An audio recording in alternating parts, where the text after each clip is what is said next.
Christians and believers are able to perceive God as God. We have no problem relating to God as God. We accept that He is God, and we are settled in the fact that His Godship or His Lordship gives Him sovereignty and supreme authority, and we are able to relate to Him as God, as a supreme deity and the uncreated creator.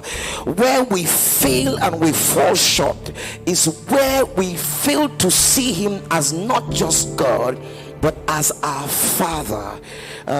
It now becomes a situation of religion slash relationship, because I can choose to see Him just as God, but don't forget that though He is God, He's not just God, He's a God who is also my Father. I'll get there in a minute, just stick with me. That this God has supreme in His empirical, uncreated, parliamentary self, that this God is also my Father. Ladies and gentlemen, I want to tell you that this God is a roaring thunder, but He's a gentle whisperer.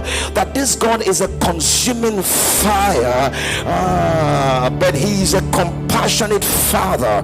That this God is a flaming sword, but is a soothing balm. That this God is a jawbreaker, but is a heart mender. That, ladies and gentlemen, this God is a man of war, but is a man of His word. And He says in His word that my eyes are over the righteous. He says I neither slumber nor sleep. He says my hand will uphold you. He says that the young lions do suffer hunger, but He says they that trust in the Lord shall not want any good thing.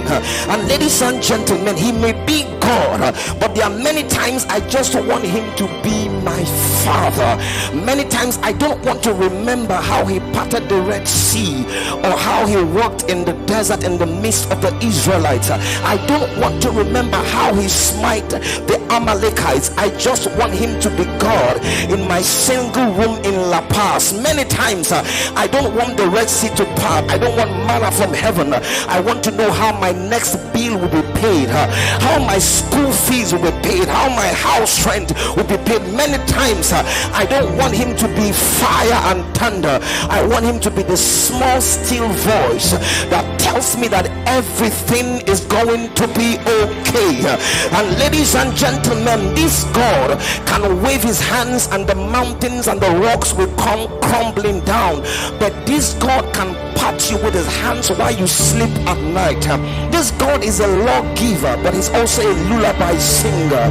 This God is the God who walks His way into the quietness of your room at night and watches your head when you go to sleep. I feel like preaching now. This God is the God who is not made, who is not created, but can squeeze Himself into the fold of a baby and allow Himself to be wrapped in swaddling clothes and put Himself in a manger. This God is God, but He's my Father. And ladies and gentlemen, when you see Him just as God, you cheat yourself out of His love as a Father.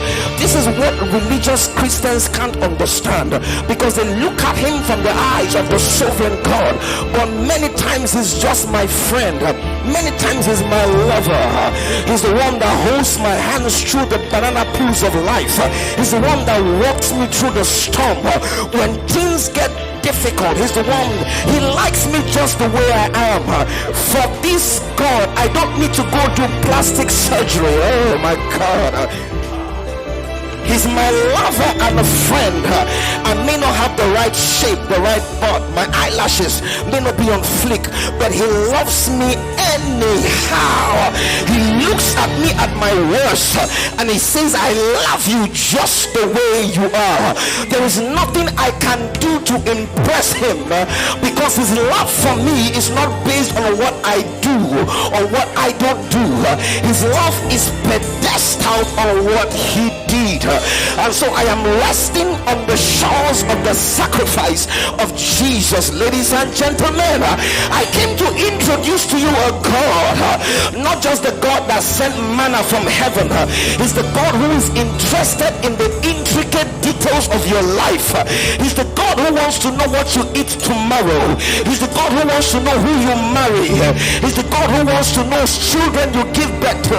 That's why he says, beloved, I wish above all things that thou mayest prosper and be in health even as thy soul prosper. Ladies and gentlemen, I came to tell you not just about Jehovah Rohi, God our shepherd. I came to tell you not just about Jehovah Shammah, not just about Jehovah Shalom, not just about Jehovah Nisi, Elion, El Kippur, Adonai, Jehovah Sabaoth. I came to tell you about the God of the midnight hour, the God who is a friend that sticketh closer than a brother, the God who stays when everyone has left your life, the God who sees your tears and say, I have felt your test and your temptation in every way you have felt it. Ladies and gentlemen, I came to introduce to you tonight not a God, not a deity. I came to introduce to you tonight your Father, your friend, and your companion. Somebody lift up your right hand and shout, Jesus.